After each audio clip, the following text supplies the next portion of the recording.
Hello, traders. Today is Thursday, July 24th, and this is my PM recap for the Euro US dollar, and we're starting off on the 1 hour time frame.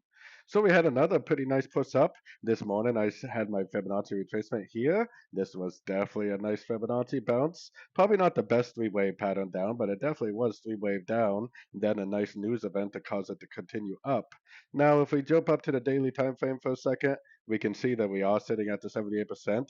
Could be an area of resistance, could cause a little bit of a bigger pullback, but we don't really know for sure. And because the weekly and the daily is still up, we can't rule out the possibility of it continuing up. So going down to the 1 hour time frame, if it breaks this low, whoops, not a very straight line. If it breaks this low right here, then that definitely would turn me into a seller. If it doesn't break that low, then I would definitely be looking at this move down as possibly just another pullback to the last wave up.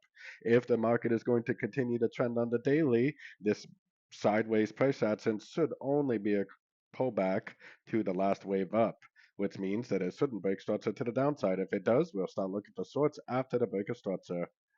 So, anyways, don't forget to check out my website, fxpipcollector.com. And as always, thank you for watching and happy trading.